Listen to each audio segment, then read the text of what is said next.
Today, guys, we are doing yellow squash, dehydrating it. Now, these I've had to pick quite a little bit prematurely. I normally would like to have the flower completely die off before I take them off the plant. But with the weather we've had, I've just had to do this very quickly today to save them. So I don't normally use a scrubber on them, but these guys have got a little bit of dirt that is stubborn and not coming off today. So, but give them a really good wash, really good clean. And then we're going to head over to the chopping board and going to chop them up and get them ready for dehydrating. Right, so yellow squash is another one of those vegetables that does not need to be blanched if you don't choose to. If you want to, you can, but I will save the step. It's not a necessary step for it to be blanched. So these yellow squash are a really difficult and interesting thing to cut up. I find them really quite tricky because of their shapes. So I just cut them up the best I can into whatever shape they end up coming out at. I'm not too particularly worried generally how big or how small they come out. The same as any other vegetables, we're just going to top and tail them.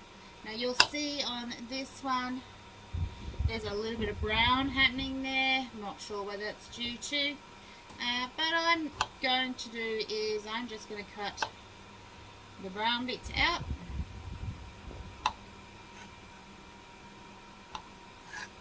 And use the rest of it.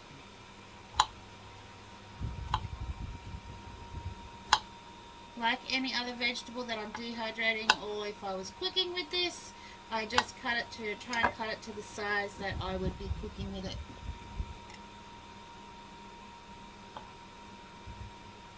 Now the reason I don't blanch these is they're a fairly soft vegetable as it is. So you can imagine if you were to cook these, how soft they would come out. And then that would make them very difficult to deal with whilst you're trying to put them in the dehydrator. So yeah, yellow squash can be eaten raw. So eat it raw, guys, or just dehydrate it like this. And if you want to see recipes, I do have a really nice, I think it was a chicken pie or a chicken filling sort of thing that I've made. I'll link it down the bottom for you to go over and check out the Cooking with Mama Bear channel, and you can check out how I've used my dehydrated zucchini.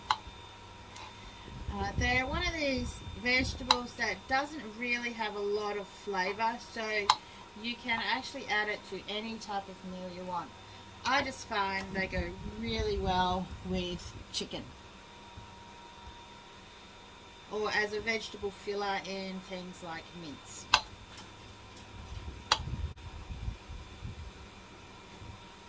So this year I haven't had a very good success with growing yellow squash, so this is the first lot of yellow squash I'm dehydrating this year. And if you want to see how the garden's getting on, head on over to Gardening with Mama Bear. The link will be in the description, along with the link to Cook with Mama Bear as well. So that is the yellow squash, all sliced, diced, however it is you've managed to get it chopped up on the tray here. So there's about half a tray here. And again with these as well, there is, no set time for them to dehydrate. Like anything else, it's just the water content in them. So just dehydrate them for 12 to 24 hours. Check them out and have a look, and see whether they're dehydrated. You'll know if they're dehydrated. They're kind of like hard and crunchy, but I will show you that as well when that time comes. The spacing between them, like anything else I do, the only reason I'm spreading these ones out is because I have the space, and I don't think I've got anything else I can throw in here at the moment quickly to dehydrate with it. So normally I would just maybe make a half a tray with this and then put something else on the other side. If you are putting something on the other side, I don't recommend mixing vegetables and fruit, or meat and vegetables, or meat and vegetables, fruit, garlic, leek, onion, those kind of things as well. I recommend you do them separately, only because they've got a really, really strong smell, and something like this or a zucchini is likely to take that smell into them as well, and your yellow squash will smell more like onion or garlic. So this is going into the dehydrator, and I will show you when it's done. So this is what your yellow squash will look like once it's dehydrated. I've already put it in the jar, and then I realized I needed to show you guys. So this is what it looked like, all just little tiny bits of crinkled up things. They don't make the plonk noise like heavy stuff does, but you can tell that it's dehydrated because it's hard and not soft and moisture in it. And that is all you need to do with it.